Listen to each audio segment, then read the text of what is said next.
기초생활수급자인데 미래를 위해 적금을 들고 싶은 마음, 많은 분들이 가지고 계실 텐데요. 하지만 혹시 적금 때문에 수급 자격을 잃을까 봐 고민이신가요? 실제로 매년 500만 원씩, 총 1,500만 원까지는 재산으로 계산하지 않는 제도가 있다는 걸 알고 계시나요? 그런데 이 제도를 잘못 활용하면 오히려 수급 자격을 잃을 수도 있어요. 안녕하세요. 소소하지만 담백한 복지 이야기를 전해드리는 소담이입니다. 오늘은 기초생활수급자분들이 가장 많이 궁금해하시는 장기금융저축공제에 대해 알아보겠습니다. 적금을 들어도 괜찮은지, 어떻게 활용해야 하는지, 그리고 절대 놓치면 안 되는 주의사항까지 차근차근 설명드릴게요. 이 영상을 끝까지 보시면 여러분도 안전하게 미래를 준비할 수 있는 방법을 찾으실 거예요. 도움이 되셨다면 좋아요와 구독 눌러주시면 감사하겠습니다. 먼저 왜 이런 고민을 하게 되는지부터 이해해 볼게요. 정부는 수급자에게 일정 금액 이상의 돈이 있으면 수급자가 될 만큼 어렵지 않다고 판단해서 수급 자격을 박탈합니다. 특히 금융재산은 현금으로 쉽게 바꿀 수 있다고 보기 때문에 일반 재산보다 1.5배나 높은 월 6.26%의 소득 환산율을 적용하죠. 쉽게 말해 1,000만 원의 적금이 있으면 매월 6만 2,600원의 소득이 있는 것으로 계산하는 겁니다. 그래서 어느 정도 금융재산을 가지고 있으면 받을 수 있는 수급비가 줄어들고 심하면 수급 자격에서 아예 탈락할 수도 있어요. 하지만 정부도 수급자가 최소 3년 동안은 저축할 수 있도록 기회를 줘야 한다고 생각해서 기본재산 공제와 생활준비금 500만 원과는 별개로 금융재산을 더 공제해주는 제도를 만들었습니다. 이게 바로 장기금융저축공제예요. 이 제도의 핵심은 이렇습니다. 수급자가 은행이나 보험회사, 투신, 증권회사, 우체국, 신용금고의 정기예금이나 적금, 주택청약, 저축성 보험, 펀드, 연금, 신탁상품에 3년 이상 가입하면 총 1,500만 원까지 공제받을 수 있습니다. 즉, 1,500만 원까지는 재산으로 보지 않는다는 거죠. 다만 중요한 건 1년에 최대 500만 원까지만 공제된다는 점입니다. 예를 들어 한 달에 50만 원씩 12개월 동안 600만 원을 저축했다면 이 중 500만 원만 공제받고 나머지 100만 원만 재산으로 계산돼요. 반대로 1년에 500만 원보다 적게 저축한 경우는 어떨까요? 만약 올해 300만 원만 저축했다면 올해는 300만 원 전액을 공제받고 다음 해에는 올해 못 쓴 200만 원을 더해서 총 700만 원까지 공제받을 수 있습니다. 이처럼 사용하지 못한 한도는 다음 연도로 이월되네요. 구체적인 예시로 설명해 드릴게요. 서울에 혼자 사는 김소담 씨가 올해 수급자가 되었다고 가정해보죠. 김소담 씨가 올해부터 5년 동안 적금에 가입해서 1년에 400만 원씩 총 2천만 원을 저축하기로 했습니다. 그러면 정부는 첫 3년 동안 매년 400만 원씩 1,200만 원을 공제해주고 4년 차에는 남은 300만 원을 공제해줍니다. 결국 총 1,500만 원을 공제받게 되어 2천만 원을 저축했지만 실제로는 500만 원만 재산으로 계산되는 거예요. 그런데 여기서 생활준비금 공제 500만 원도 적용되기 때문에 만약 김소담 씨에게 다른 금융재산이 없다면 이 500만 원마저도 공제받아서 결국 금융재산은 0원으로 처리됩니다. 따라서 2천만 원을 저축해도 수급비에 아무런 영향이 없는 거죠. 하지만 정말 중요한 주의사항이 있습니다.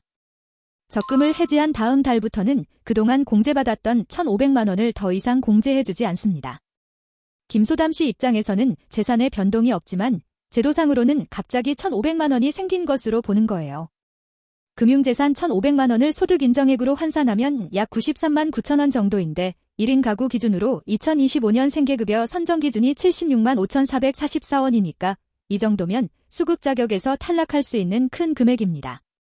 그래서 적금을 해지할 때는 반드시 계획을 세워야 해요. 해지한 달에 그 돈으로 집을 샀거나 보증금을 올리거나 중증장애인인 경우 자동차를 사는 등 재산을 줄여놓는 것이 필요하죠. 반대로 말하면 몇 년 뒤에 집을 산다거나 집 보증금을 올릴 계획이 있는 경우에 이런 방식으로 적금을 들어두시면 매우 유용합니다. 또 다른 경우도 말씀드릴게요. 대전에 사는 대학생 이소담 씨가 어머니와 함께 수급을 받고 있다고 해보죠. 이소담 씨가 5년짜리 적금을 들어서 총 2,200만 원을 저축했어요. 이런 식으로 계산하면 총 2,200만 원을 저축했지만 1,500만 원을 공제받아서 실제로는 700만 원만 재산으로 계산되는 겁니다. 만약 이소담 씨가 대학 졸업 후 취업해서 한 달에 90만 원 이상 벌게 되면 어머니는 자립지원 별도 가구로 보장받을 수 있어요. 이 경우 적금을 해지해도 어머니의 수급 자격에는 별 영향이 없습니다. 특히 18세에서 34세 이하 자녀가 3년 이상 적금에 가입해서 1,500만 원 공제를 받는 중에 취업한다면 수급 자격을 유지하면서 적금을 유지할 수 있어요. 수급자가 되기 전부터 적금을 가지고 있었던 경우는 어떨까요? 예를 들어 올해 10월에 새롭게 수급자가 된 박소담 씨가 수급자가 되기 전부터 5년 만기 상품에 1,800만 원을 예치하고 있었다면 수급자로 결정된 2025년부터 매년 500만 원씩 공제받기 시작합니다. 2025년 500만 원, 2026년 500만 원, 2027년 500만 원으로 총 1,500만 원까지 공제받게 되어 시간이 갈수록 재산이 줄어드는 것처럼 보여서 수급비가 오를 수도 있네요. 이 장기금융저축공제는 적금뿐만 아니라 정기예금, 주택청약, 저축성보험, 펀드, 연금, 신탁에도 적용됩니다. 청약저축도 당연히 포함되고요. ISA, 즉 개인종합자산관리계좌처럼 하나의 통장에 예금, 적금, 펀드 등 여러 금융상품을 통합해서 운영하는 상품도 여기에 해당해요. 다만 주의할 점이 몇 가지 있습니다. 첫째, 이 공제는 개인당이 아니라 가구당 적용됩니다. 그래서 한 가구에서 한 명만 공제받을 수 있어요. 둘째, 3년 이상 저축상품에 가입한 내용을 담당 공무원에게 따로 말할 필요는 없습니다. 여러분이 수급자 신청할 때 금융정보 이용 동의서를 내셨기 때문에 정부는 여러분이 3년 이상 가입 상품에 가입했는지 자동으로 알 수 있거든요. 제가 이 분야를 오랫동안 지켜보면서 느낀 점은 많은 수급자분들이 저축에 대한 두려움이 너무 크다는 거예요. 물론 신중해야 하지만 이런 좋은 제도가 있다는 걸 모르고 계시는 분들이 많더라고요. 특히 젊은 자녀가 있는 가정이라면 자녀의 취업과 연계해서 계획을 세우면 더욱 유리하게 활용할 수 있어요. 다만 꼭 기억해 두셔야 할 점이 있습니다.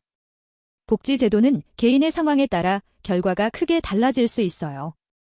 그래서 저축을 시작하기 전에는 반드시 담당 공무원과 상의해 보시는 게 좋습니다. 특히 해지 계획을 세울 때는 더욱 신중하게 접근하셔야 해요. 정리해드리면 기초생활수급자도 장기금융저축공제를 활용해서 연간 500만 원, 총 1,500만 원까지는 안전하게 저축할 수 있습니다. 다만 해지 시점을 신중하게 계획하시고 해지한 돈을 어떻게 활용할지 미리 준비해 두시는 것이 중요해요. 미래를 위해 돈을 모으고 싶은 마음은 당연한 것이고 이런 좋은 제도가 있으니까 너무 두려워하지 마시고 적극적으로 활용해 보세요. 혹시 비슷한 상황에 계신 분들이나 이미 이런 방법을 활용해 보신 분들이 계시다면 댓글로 경험을 공유해 주시면 다른 분들에게도 큰 도움이 될 것 같아요. 오늘 영상이 도움이 되셨다면 좋아요 버튼 눌러주시고 구독도 꼭 부탁드려요. 소담이었습니다. 감사합니다.